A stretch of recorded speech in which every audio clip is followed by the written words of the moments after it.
Run, has this kind of reputation. I mean, it's running, and gender equality through running is kind of a unique value proposition.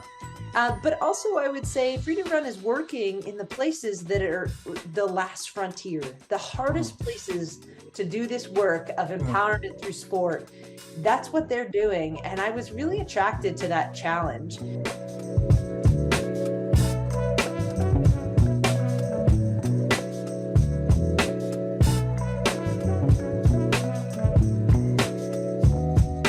Hello, Live Run Balance family. Once again to the Live Run Balance show.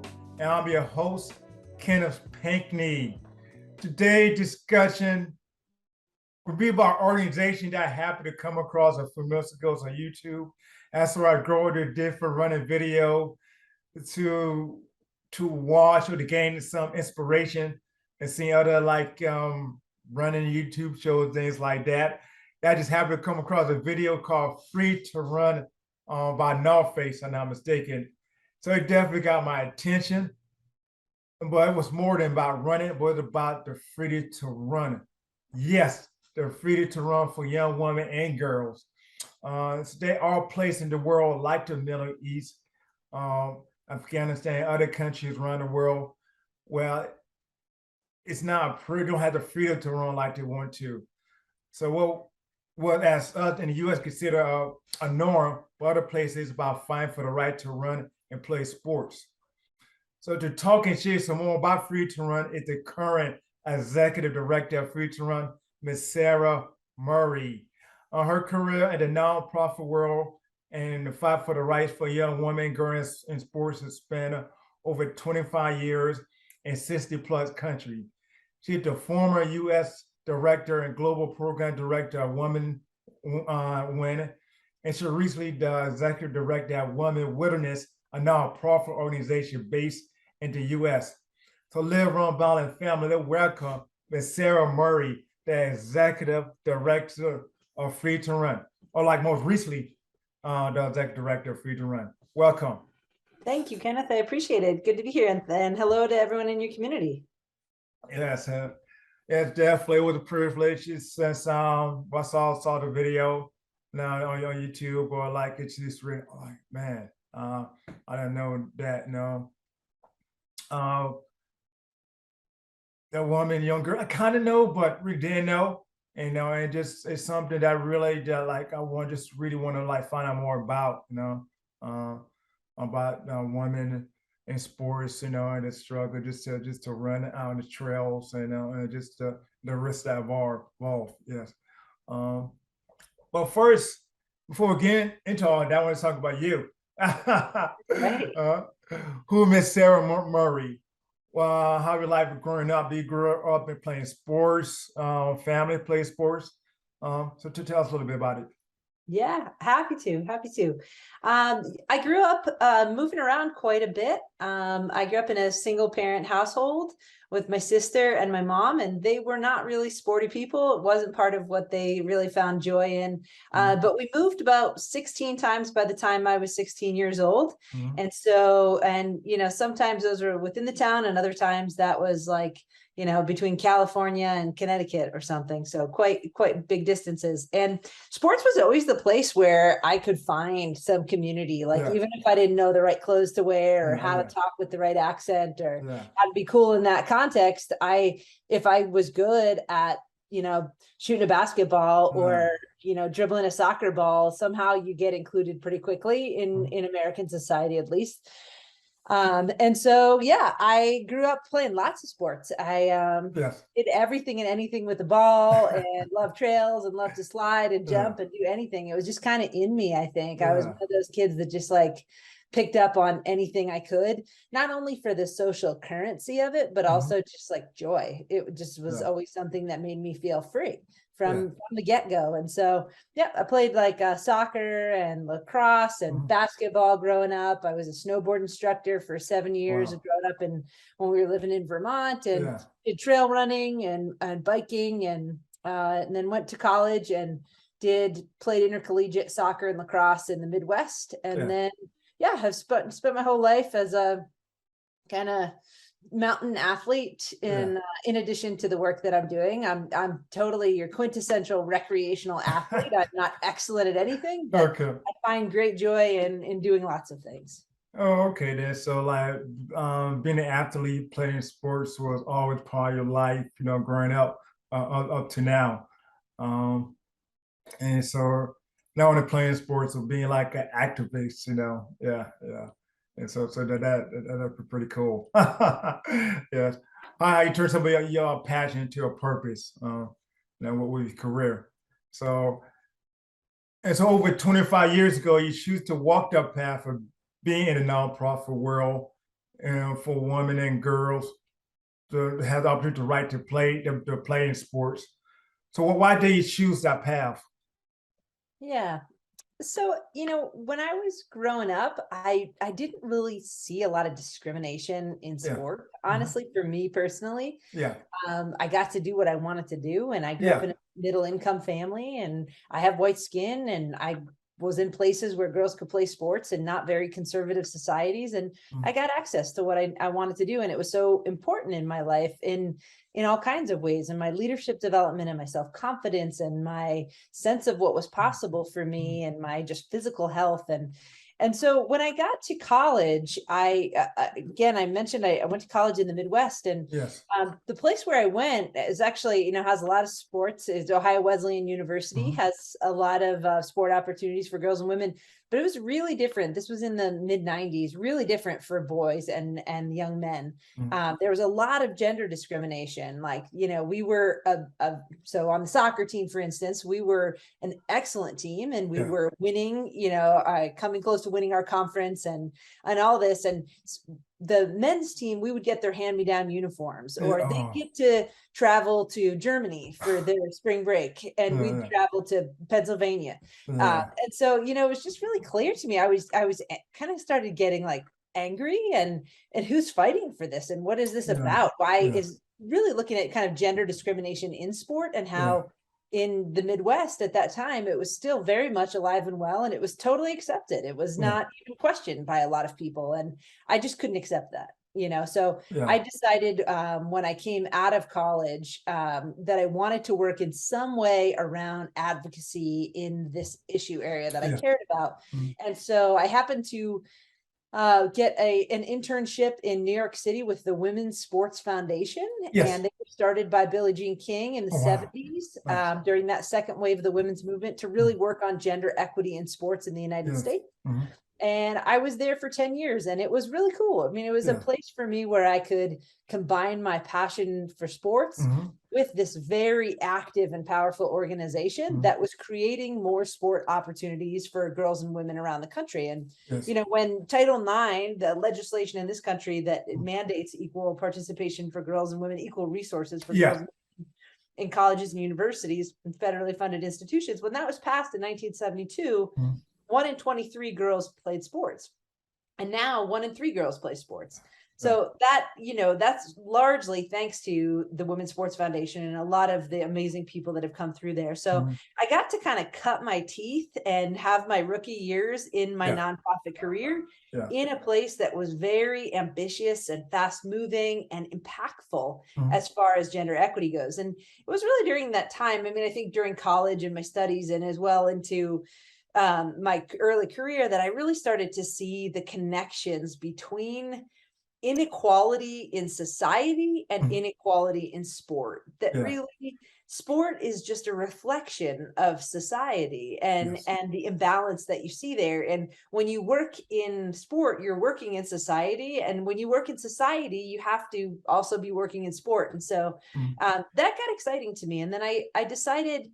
after about 10 years there, which were a great 10 years, that I really wanted to learn a bit more about the international aspect of that work. Like, Yeah. okay, so if, girls and women in the US, relatively speaking, have pretty decent equity. Okay, so we're not in the top 10 countries in the world for gender equality, but we're in the top quarter for sure. Okay. So what might that look like in other places Mhm. of the world where girls really aren't getting many opportunities at Mhm. all? Like, what's the potential for playing, in their own self-confidence, or in the ways in which attitudes change around them when they win a boxing medal or whatever the case may be. You know, they're the first person to do the marathon. And so I quit my job in the height of the recession in 2008 and decided to take a trip around the world with money that I had saved up and miles that I had saved up from my airlines, and just to visit for a year, most of a year, as many people doing interesting things at this intersection of gender, justice, sport, play in different places of the world. And it was a wild trip. It was fantastic and powerful. It was so hard. It was the hardest year of my life. And Wow. it totally kind of changed or helped evolve, maybe I should say, my perspective and my vantage point for what I could do with my passion and the skills that I had developed through doing advocacy and activism in this work in the United States. And so, yeah, I started working for 10 years at an organization after that called Women Win, that was based in the Netherlands. They had just started out. And what they were doing there is looking at how girls and women's position in society changes through sport. So not just access to sport, which is what the Women's Sports Foundation was mostly looking at, but like, what about violence in their lives? How does that change women's lives? Or if they have access to a caring adult and a mentor, how does that change their ability to get a job or get into, get access to secondary education? So really looking at those kind of more developmental outcomes around gender equality and the sports strategy. And I was one of their first few employees, and that's where I did most of my international work, and working on all sports. So working in, triathlon and running and soccer, or football as most of the world calls it, basketball, you name it. We were working across all different sports. And so that's kind of how I got into it, and how it evolved to be a bit more international for me. Okay, awesome. Yeah, so you just take a chance and just really just went out there, and just seeing the need that need to be met, going international. Yeah. So, I mean, going back to that first year, I mean, how would that first year was hard for you, and what kept you to want to go back to, to doing it? I mean, what kept you going to do it, even though how hard it was for you that first year? Meaning like in college when I was starting to see this discrimination, or? Oh, no, like first year when you decided like quit your job, Oh, okay. Yeah. Yeah. So like the trip around the world, that's what we're looking at mostly here, or you mean just like my first year of my job? Well, our first year is just the trip around the world. Yeah. Okay. Yeah, so what made me want to keep going? Curiosity. Yeah. Probably, and because I quit my job, so I didn't really have something to go back to. Okay. I left like a long-term relationship, and I kind of like had a big dramatic goodbye. I wrote articles about it and all this stuff in the newspaper. So I was like, I was committed, so I had to figure it out, but it was very lonely. And also just, you're other, you're like the foreigner, you're the person that no one understands, or you can't speak the language, or you don't understand the currency or the way things are nuanced culturally. And so I think so much of what I realized makes me happy in the world is people. It's connecting with people and community. And so when I finally found that, it was about halfway through the trip, and I was kind of like, oh, I'll go learn about this thing, or I'll go visit this place, or go on a safari and have this experience. But somehow there was still an emptiness in that. And despite the fact that I was like intellectually growing massively because of all the new things I was exposed to. But when I got to Nepal, I was trekking in the Himalayas for a month with a group called Three Sisters, or Empowering Women of Nepal. And it's a trekking company, and it's all women. So women that are from the Annapurna region, and they're the ones being the porters and the cooks and guiding you up the hills. And I connected with those young women really well. It was like, oh, these are my mountain people, like, and we spoke the same language. And so I ended up spending a bunch of extra time there. And that was when, things really started to click. And I was like, all right, I'm doing what I'm supposed to be doing. And this is my path. And let me quite literally on the trail, this is my path. Okay, that's awesome. Just that moment in Nepal, the people that you met there, the ladies, females that you met there, it just like That was, so that was it, that you meant to do. Yeah. Yeah, yeah, and it really positioned me kind of for the next phase of my Yeah. career, both working in mountain sports, Okay. but also working, internationally, kind of more Mhm. specifically with a single organization. Okay. Because I was, seeing how these like really fierce, so talented, super Mhm. smart, and Mhm. persistent and strong Mhm. physically and mentally young women Mhm. from this area, Mhm. how they were like, living often in abject poverty. Yeah. And this was the way they were pulling their families, literally Yeah. their grandparents, their brothers, out of Yeah. poverty, was through Wow. their plight as a guide, like a mountain guide in the high alpine Oh, environment. wow. And I was just really like super inspired. And Mhm. it also made me realize that like I'm passionate about all the things and all the Mhm. sports and all the places, and I have a very broad sense of Mhm. what's possible. But there's something very special about mountain sports for me. I live Yeah. in Colorado now. I grew up Yeah.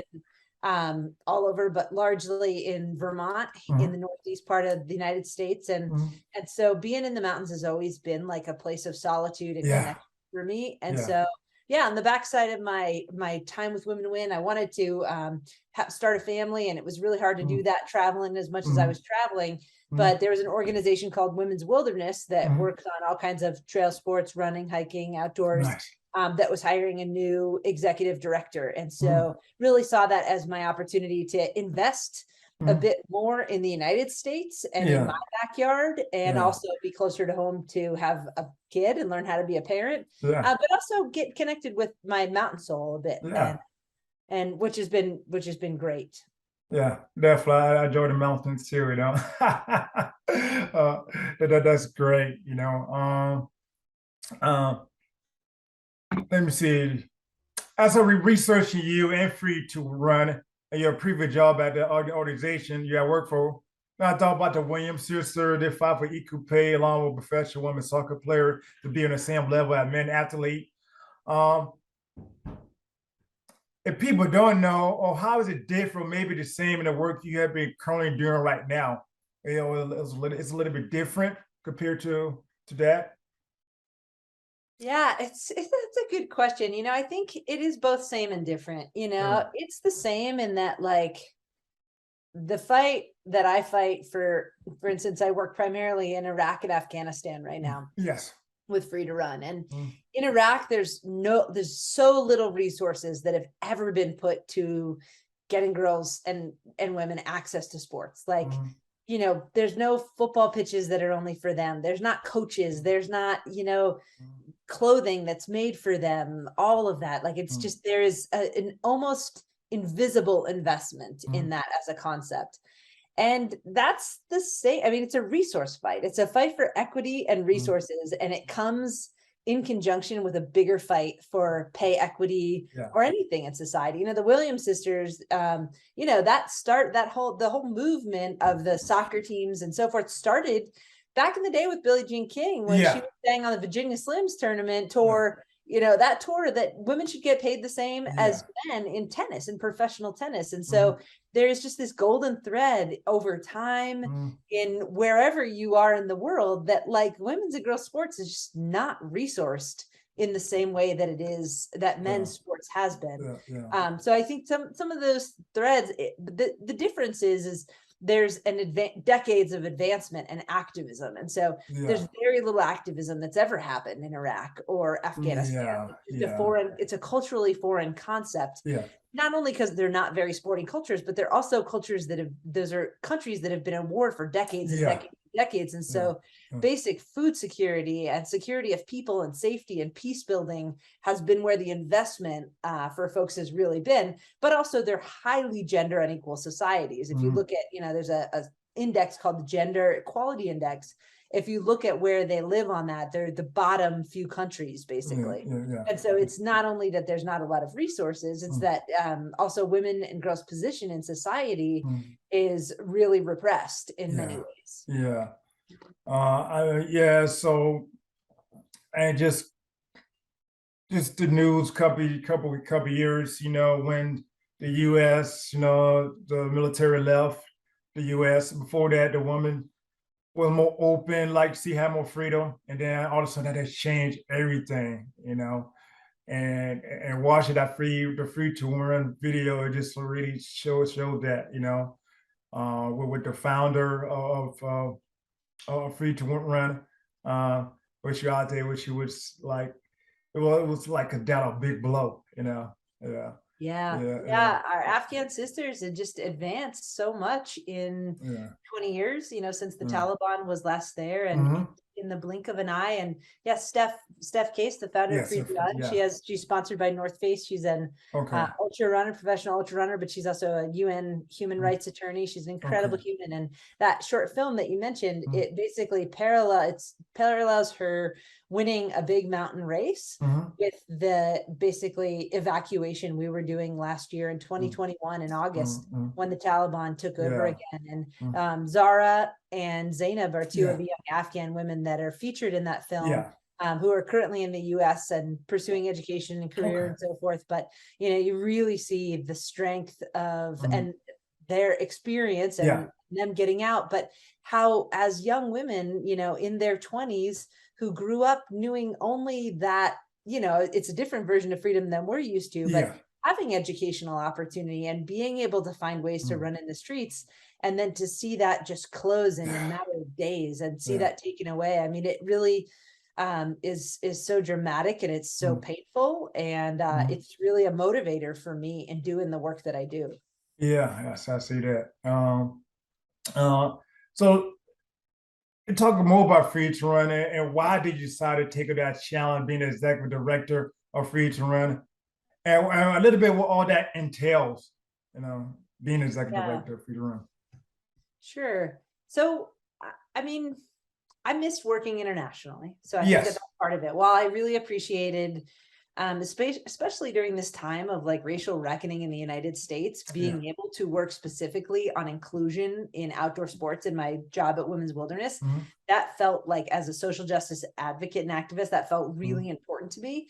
And it continued to be important. But I also really just missed working internationally. And in 2021, when I watched the fall of Afghanistan, I can't help, as I did with Iraq, as feeling as though there's a lot of unfinished business Mm-hmm. for Americans in those countries. We have Mm-hmm. caused a lot of harm and Mm-hmm. destruction in many ways in an effort to help sometimes, and in an effort to extract and benefit in other ways. Both. It's all of it. Sometimes it was helpful and sometimes it was very harmful. And Yeah. either way, it's at this point, there's a mess, Yeah. there's a mess, and humans are dying, and there's more work to be done. And so I guess I felt I was helping with some evacuations through my last organization, Mm-hmm. with specifically women mountain guides in Yeah. Afghanistan. And I was feeling like I want to get back to the international work, Mm-hmm. and I really am feeling an acute Mm-hmm. interest and potential in this area of the world, but I didn't quite know how the pieces could fall. And then just very serendipitously, I've been a little bit charmed in my career that right when I seem to be Yeah. looking for something, Yeah. something pops up. And this job as the executive director of Free to Run popped up. And I had heard about Free to Run Mm-hmm. over the years, because I was at Women Win. I was a funder, basically, Mm-hmm. of these kinds of grassroots organizations, but on a global scale. And Mm-hmm. Free to Run, has this kind of reputation. I mean, it's running, and gender equality through running is kind of a unique value proposition. Yeah. But also, I would say Free to Run is working in the places that are the last frontier, the Mm-hmm. hardest places to do this work of Yeah. empowerment through sport. That's what they're doing. And I was really attracted to that challenge. At the same time, I mean, the organization was, after 8 years of, doubling growth each year and Mm-hmm. incredible, I mean, serving thousands and thousands of people Yeah. in these very hard to reach geographies and most conservative places on earth. The organization was facing an existential crisis. Mm-hmm. Afghanistan was 75% of our funding, Mm-hmm. 75 or more percent of Wow. our participants. Wow. It's where we were born. It's where our experience Yeah. was. And suddenly we had to, literally smash our computers, close the doors, Yeah. Yeah. get the heck out of there as fast as we could, as many people with us as we could. Yeah. And so it was kind of like, for the board and the team, it was a hands in the air kind of Yeah. moment. Mm-hmm. What now? We have Iraq's a program that's been Mm-hmm. running but it's only a few years old and it's small Yeah. scale. Yeah. And so we need there was just a need. And I guess I'm Mm. kind of I was intimidated in some ways by Yeah. that because, you want to help, but also Yeah. it's in a place of real struggle. Yeah. And but on the other hand, I'm kind of a maker, creator, builder Mm. type. I get really bored when things get into maintenance mode. And so I was attracted to the challenge, I think, of like maybe with my skills of Mm. strategy and fundraising and my knowledge of how to do Yeah. this type of work Mm. programmatically, maybe I can help, in some Okay. way. So yeah, we've been slowly building over the past year since I've been there, Hmm. but it's really clear to me that I'm in the right place. Oh, okay then. Um, so over 20, 25 years as a nonprofit organization, um, for the freedom for women in sports. So what have been your biggest obstacles so far? If you could talk about it, you know? Yeah, biggest obstacles. I mean, I consider my life's, I guess maybe starting with my North Star, what I work towards. I consider my life's work like to support gender equality in the world by making sure every girl and woman has an opportunity to play. Okay. Like play sports. You don't have to like it, you don't have to want to do it, Mhm. but you could do it. And I Yeah. think that actually is a Trojan horse. It changes so much in Mhm. societies when that basic opportunity is there. It's my entry point for much broader social Yeah. justice Yeah. change. So like what's my biggest barrier in that? Yeah. Just such slow progress, Okay. Yeah. I Yeah. literally, and I wonder if I will live to see measurable progress despite working Yeah. in all these countries Yeah. for a whole Yeah. lifetime on it. Yeah. Is like, Yeah. places like Afghanistan or the US, you take Yes. all these steps forward and all this effort of all these people and make all this progress, and then boom, in the blink of an eye, it's gone. And Mhm. looking at some access to reproductive rights in the US, same thing. I mean, we're Yeah. fighting the same Yeah. battles we were Yeah. fighting 50 years Yeah. ago. Yeah. And so there's and I think that's part of it. I think is slow progress, Yeah. old attitudes Yes. Yeah. about gender and Yeah. what's men's position and what's girls' Mm. position. I think those are the greatest obstacles. And also I think there's just like a part of convincing people that what happened with like the likes of Billie Jean King, or Althea Gibson, a tennis Yes. player, or so Mm. many others, like, Yeah. or the Joan Benoit Samuelsons or Catherine Switzers, or Mhm. these first, that like those had huge implications for society. Yeah. Like in the United States, it's our frame of reference, and so that's why I'm Mm. using those Mm. anecdotes. But the same thing happens in India. I mean, Mm. Mary Kom is a boxer, and when she Okay. wins an Olympic gold medal in a country of 1.7 billion people, Wow. where most girls will never, play sports in their lives, Mm. now suddenly dads are wanting their girls to be boxers, and not just that, but they're letting them travel freely on the street and get an Yeah. education and Yeah. do those other things. So I think one of my biggest challenges is just like helping is getting people to really get the connection between advancements in girls and women's rights and sport and play, and why Wow. that independence in your body, why the strengthening, why the access to Mm. public space, Mm. why access to resources, why all that means progress. Mhm. Because I think the more people understand that, the more they'll invest in that strategy. But Mm. honestly, I find that you have to live it in some Yeah. way. You can't just intellectualize it. It's like when I talk to people, Mm. men and women alike, when I talk to folks who have like experienced power of sport in their own lives, they really are willing to invest in that for other people. And we have this really Okay. cool program at Free to Run called the Ambassador Program. Yeah. And it basically allows any individual who's running a race, any Mm. race, so they could be doing a 100-miler or their first 5K, it doesn't Yeah. matter, Yeah. but they can raise awareness and money for girls and women around the world Oh, and their nice. right to actually get to Yeah. run through Free to Yeah. Run. And we do a bunch of promotion around them, and they're special to us. They're our ambassadors. They're people Okay. getting out there spreading the word. Yeah. Um, and that's an example of, I think, how we're trying to get past that barrier. We're trying Yeah. to really give people opportunities to Yeah. use their own passion, their own experience, their own expertise, or what interests them to make something much bigger happen. And yeah, if any of your listeners want to go learn more Yes. about that, they can go to Freedom Run and look at Get Involved, that area of our website. Okay, there. Definitely make sure I put this video out. Make sure I put it in the, I guess, into link or wherever, so people could. I know that. Yeah, definitely. Yeah, so that'd be great to know. To get more people involved. Who don't know. I don't know a lot of people in my running community know about that. So yeah. Yeah, people often ask, how can I get involved? And that's one really easy way. I mean, you can also just follow us on social media and pay attention to what we're doing, but that's one that it's built around the way people are living their lives anyway. Okay, then that's cool. I know that we're getting close to the end. I know you got a lot going on. We want to try to get through this. What have been the most, or one of the most rewarding part of your career working with women and girls you fight for so hard for, I might say? Yeah, I think it's like the most simple thing. It's literally just like going for a run with a girl. It's like going for, when I was 2 weeks ago, I was in Iraq, and just went out to a park at 6 a.m. and you watch a group of, 17, 18, 19-year-olds just taking to the streets in a way that like they never would have been doing otherwise. And I'm pregnant currently. I'm 6 months pregnant, so I wasn't running with them on this one, but usually I run along and just like in silence. Anytime I get to play and see it in any of the jobs that I've had, to really just like be there with the people, seeing the way community, people's heads turn, or the pride of those gals, or the accomplishment they feel, and to just celebrate with them. That's always for me the biggest reward, is just getting to do the simple thing, is go play. Just get to go play with other people around the world. Okay, that's cool. I like that.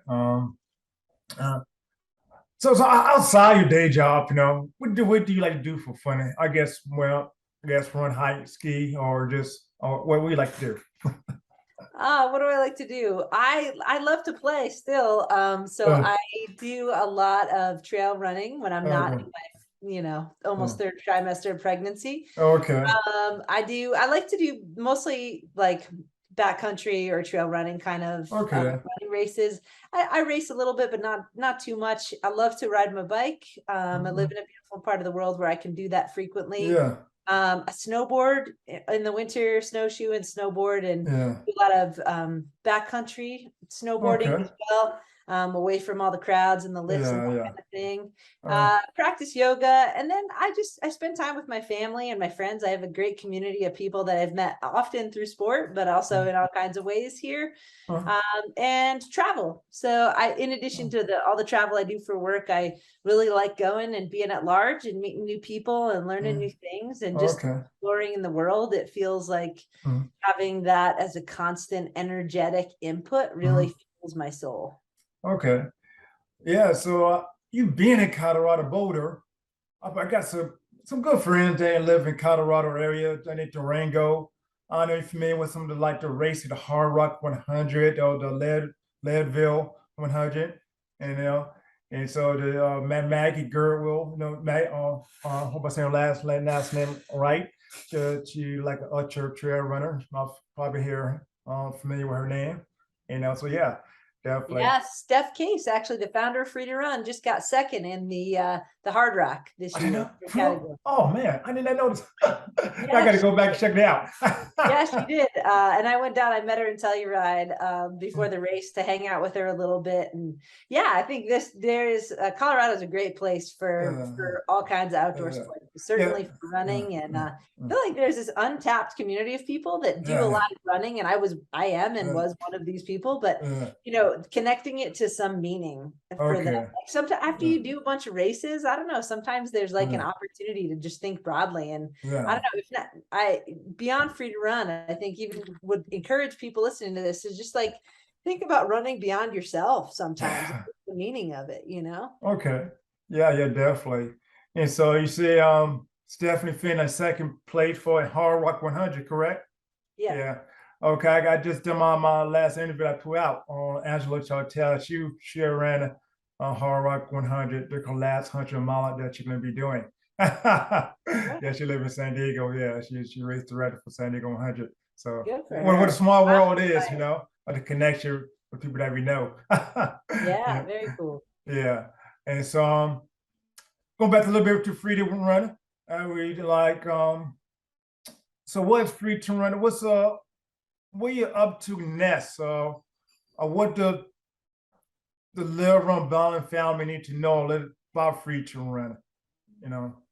Yeah, yeah. So we are in a big growth phase. So we've kind of realized that there is a way to work in Afghanistan, but Mhm. it's going to look different. So we Okay. have to, instead of running outside, we have to have indoor running and Mhm. indoor training for girls and women. And so that's hard, but we're doing that because it's still valuable and we can't leave our Afghan sisters behind at this terrible time when their lives have changed and so many young women don't have access to secondary school Yeah, anymore, yeah, can't get out of the house in the same way because of all the restrictions in yeah, society. So yeah. that's number one. Is we have a program called OMED, and Mhm. it means hope in Dari, which Mhm. is the local language. Mhm. And basically we're trying to raise $55,000 this year Mhm. to provide training for our alumni who are there to train other girls and women and get them equipment and get them space so they can help others basically get the benefits of running and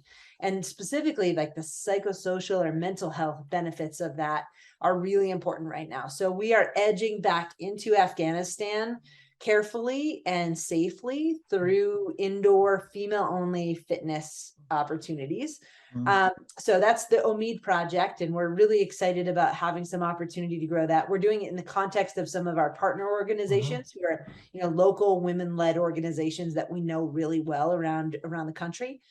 And then second is we're trying to double in size in Iraq. So Okay. Iraq was always living kind of under the shadow of Yeah, Afghanistan, and there's a huge need.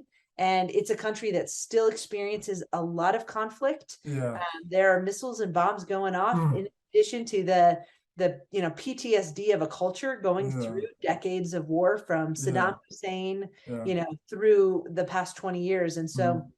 there's a huge need. We work with refugee Yeah. and IDP, so internally displaced people from ISIS, mostly Uh, ISIS occupation times, yeah, yeah. in 4 different camps. So we Mm. all around in northern Iraq. So that's really exciting for us. We have an awesome team in Iraq, and they've just been Okay. waiting for, in some ways, their chance to really shine and to really be showcased as the Free to Run kind of Mhm. flagship program. And so Free to Run was, starting in pilot phase and through COVID and was small, 50 Yeah. participants or so. And next year we'll probably have at least 300 participants in a year-long program. Wow. So that's really exciting for us. Yeah.